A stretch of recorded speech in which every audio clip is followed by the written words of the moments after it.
Okay, we're here, three of your YALSA bloggers, Linda Braun, Erin Daly, and Wendy Stephens, here to talk about the crisis resulting from Google sunsetting its reader interface and shifting instead to forcing us as readers to shift our XML feeds, RSS, to other interfaces.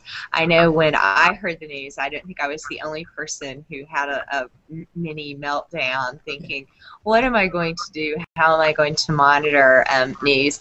RSS, for me personally, had been a huge thing because prior to starting to read news on RSS, I think around 2002, I wasn't even reading the news because I found a lot of the national news to be so upsetting. So yeah, so more than a decade ago, I sort of got into RSS because I was a little appalled at a lot of the national news, and it really enabled me to limit to the news outlets and the particular types of stories that I was interested in without exposing me to a lot of other disturbing things. So it was something I felt really passionately about. I had actually just wrote an article for Knowledge Quest this year about how much I loved RSS and how it was such a godsend for busy librarians to keep current. So it did incite a little bit of panic. And Linda actually, when I put on Twitter, that I was having this existential crisis because of the end of Google Reader, Linda said that she was actually getting the majority of her news through Twitter. So I'm really curious about how she uses Twitter and keeps up with it that way. And I think Erin also has some sort of customized news-seeking strategy. So we thought we would all compare notes and see what we're doing to keep current and follow the online sites where we like to get our news. So, right, I actually gave you a hard time, I think. I think you did. Like, yeah, grow up and, get over RSS. Because for me, ever since I started using Twitter, which Twitter turned 7 this year. I know. And I came on to Twitter a year after, so in March, 6 years ago. And I realized that when I started using Twitter, it became my RSS reader because I never went to what was it? There was blog lines. Remember blog lines? Yeah, yeah. Google Reader, and it just didn't work for me because it was too organized. And Twitter, I just get everything all at once, and I choose. And for me, whether it's the New York Times or other blogs or whatever resources, I just see it within everything, and I like the contextual piece of that, right? So I can read a post from you or Erin, Wendy, and then I can also see, oh, look, School Library Journal posted this, and isn't it interesting that Wendy also mentioned something like that? Yeah. Well, but I have a question about that, though. Like, are you looking at Twitter? Do you feel like you miss things? I mean, that's my problem with Twitter. I feel like if I tried to use it, there would be, I'm not on it 24/7, so I can't back up to where I ended last looking at it. So I would just worry about those holes.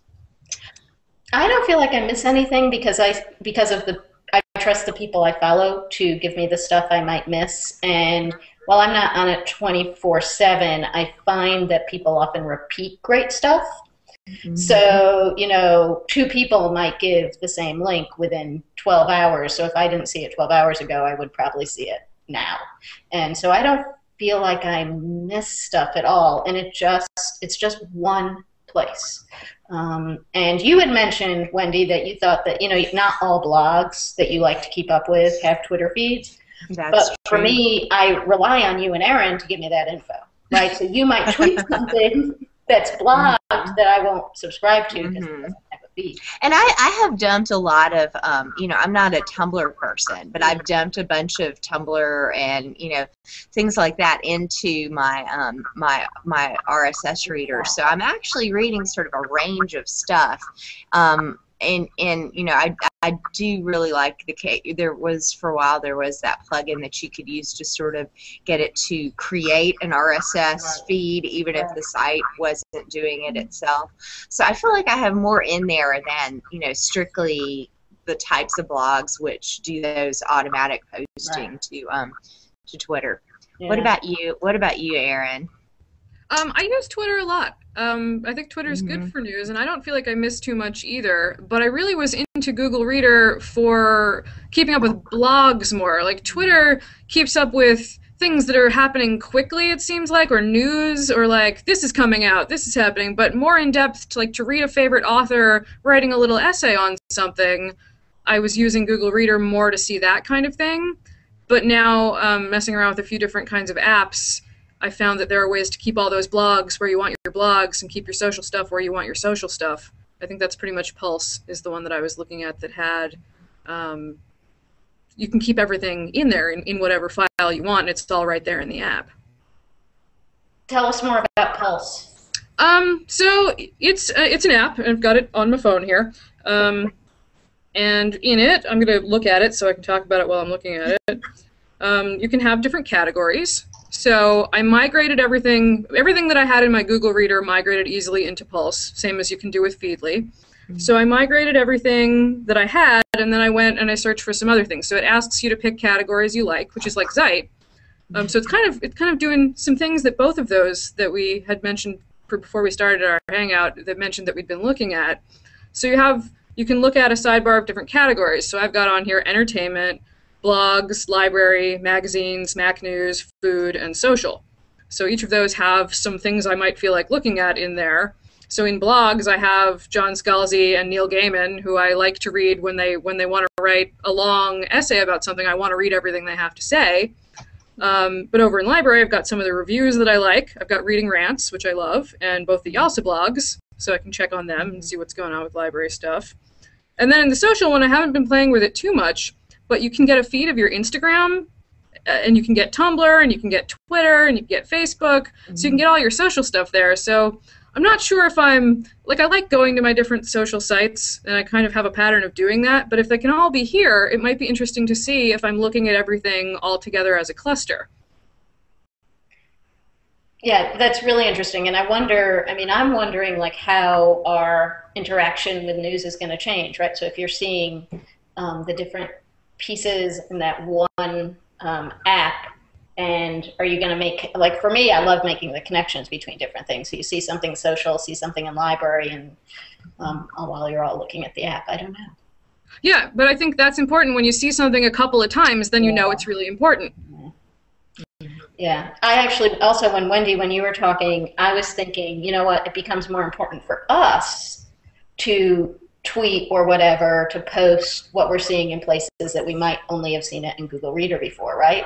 So, like, if there's a blog that you read, that's going to be, I'm going to expect, like I said, I'm going to expect you guys to post that so I know about it. Well, then we owe it to each other to be a good Twitter community, to make sure that we're sharing the things we think are important with our, to keep the trust between followers. Yeah. And I guess part of my difficulty with using Twitter as sort of a current awareness mechanism is I feel that I guess I feel like I'm a bad follower. Like, I've followed so many people that it's gotten to a scale where it's impossible for me to catch everything. I know everybody keeps telling me I'm going to have to use lists, but I just feel like that kind of violates the idea of Twitter. And but one opportunity that this did present me with, when I migrated my stuff into Feedly, because that's what I've been sort of using, and I've been having to force myself to use either the Chrome plugin or the app on my phone instead of hitting the Google Reader, while it's still available. But I did migrate all those, and one thing with the that I do prefer about the Feedly interface to the Google Reader one is the web-based interface. It's much easier to organize your feeds. So sort of like, Erin, you were talking about putting them into different categories, which before I had like 800 unclassified feeds. Yeah. So it enabled me to at least put them, in little buckets that were a little bit more appropriate. Now I do feel like and this, I know you've mostly used it on your phone, so this will be something maybe that you can talk to, Erin. But with Feedly, I feel like it's really optimized for tablets. Like, have you used it on the desktop at all? No, I haven't used Feedly on the desktop. I can steal my boyfriend's iPad and try it out on there, but I've really only used it. Well, I really feel like it's optimized for tablets. So actually, you know, the iPad and the phone, I feel like are a little bit more conducive to the way that things are laid out. Now, there's some options. One that's supposed to sort of mimic the Google Reader look in terms of giving you one line per post that you can scan, that sort of thing. But I find that to be the biggest challenge is in the web-based version is the fact that it doesn't update in quite the same way that Google Reader did. You don't get, you know, the same count in terms of new items, and sometimes I've had some difficulty when I've been trying to move through a number of items with the numbers refreshing and not refreshing, and it doesn't seem like it's quite as seamless maybe with the Chrome browser as Google Reader was, but and I've also noticed too, if I leave it up for too long and I walk away and my computer locks, I have to relaunch my browser to start another session. That's annoying. Which was kind of a bummer. But it does sync between the mobile and the desktop, which was my huge thing, because you know, to me that's the one capability that I wish that that Twitter had, was that ability to sync across interfaces, because I'm pretty much either on a desktop or on the phone. If you use, so you have an app that, if you use Echo Phone, if you use the Echo Phone, it actually, because I couldn't do it otherwise, so it syncs between iPad, iPhone, and desktop. And that may be another thing I need to do, is explore some Twitter apps, because I'm just using the Twitter app. Yeah. I have a question. The other thing I'm thinking about, like, are teens, you know, using, when they're keeping up, are they using Twitter? Are they using apps? Do you guys know? My teens are Tumblr people a lot of the time, and I don't know, they don't seem to follow a lot of news or anything of that nature on Tumblr. I had a lot of kids back when iGoogle was big that had news plugins on iGoogle, and that was one thing I was kind of sad to see that disappear, because I felt like it was a mechanism that they could get a little news, and it wasn't, you know, it wasn't overbearing. But most of the teens that I'm kind of in the same position as Erin, and you know, I have not seen a lot of what I would consider, you know, I mean, it may be that they follow, you know, some of the Entertainment Weekly, you know, a little bit more of the pop culture stuff, but I do think that we need to find ways to make sort of harder news appeal to them too. Yeah, and even the celebrity stuff. So I'm thinking maybe that's one of the places, and Instagram and Tumblr, that could be what they're doing on Twitter, because teens are, all the reports are, even though we said teens don't use Twitter, they're all... they do, and they do all follow the celebrities. Yeah, they definitely do that. So so maybe we just need to get the celebrities pushing some news out there for them. I'm thinking about the way that the news aggregators give you the option to click on different things when you're selecting what things you want to follow, and things like Hollywood Crush and Entertainment Weekly are there, but then also newspapers are there, other kinds of like news websites, the BBC, all kinds of different things. So maybe if we see what they're using, we can say, it's right here, make another category, you can check out some other stuff. Yeah.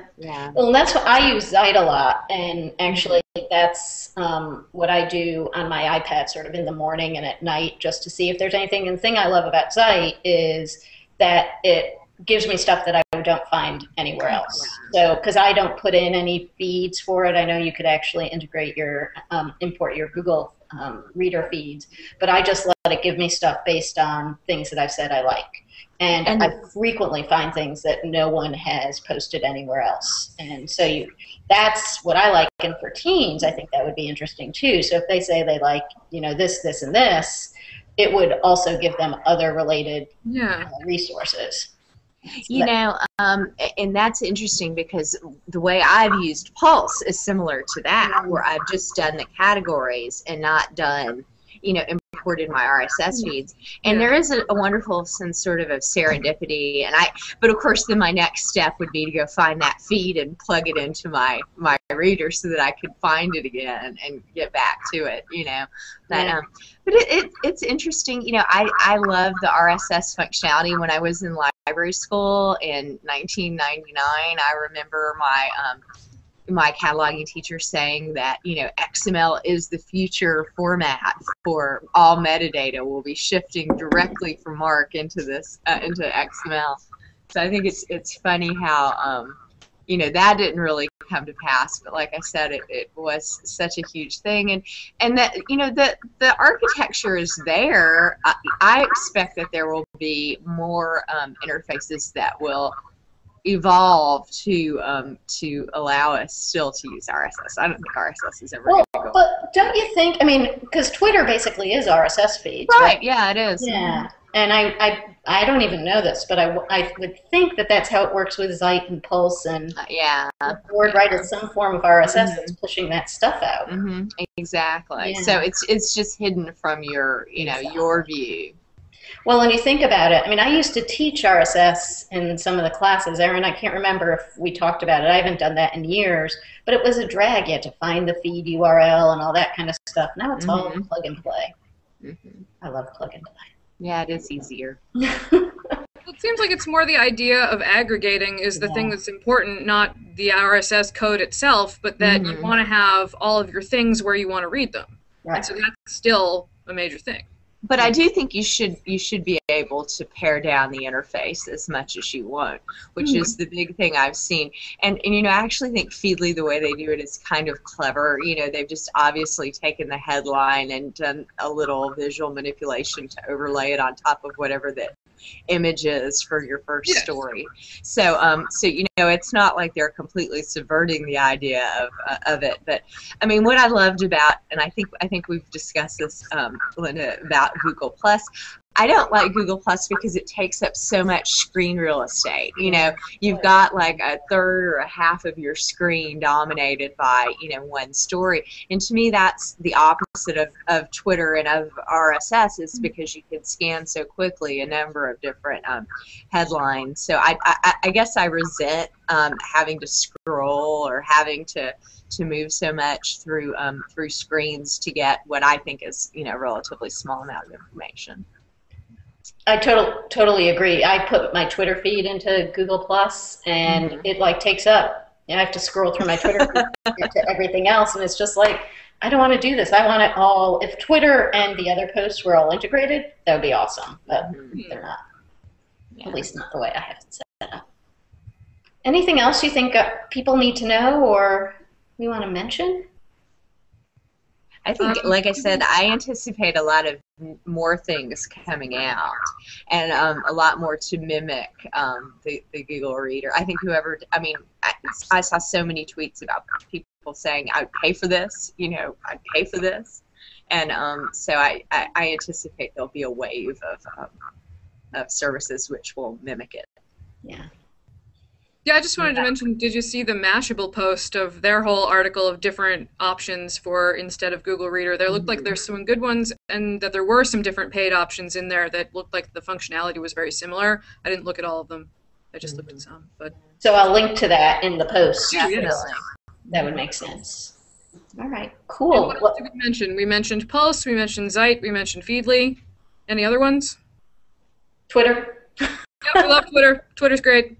I think Flipboard, which I really like, and the functionality just keeps getting better. So now Flipboard, this is a little bit off, but you can create magazines yourself from Flipboard and share them with other people.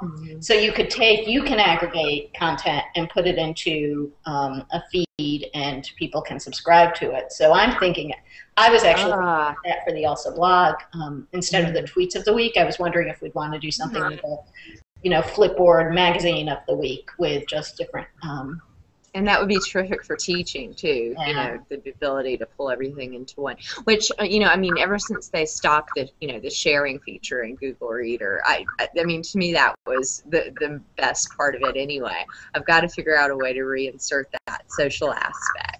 Here's a question then about using these other different apps and how much we love Twitter. I didn't notice yet. Is there a way to tweet something from Zeit or from Pulse? I have to check out how to do that. Yeah, there's usually, so in Zeit, there's a, one of those little share arrows, and if you tap on it, you have different options. You can email, you can tweet, you can probably Facebook it, all that kind of stuff. And I think Pulse does the same thing. Yeah. Cool. Feedly as well. So yeah, lots of sharing. Yeah, and I think that PLN, the Professional Learning Network concept, is so important. Just really starting to take advantage of sharing through these other tools is going to be really important. Cool. Well, thanks, guys. Thank you. Thanks for all the great ideas about ways to get news.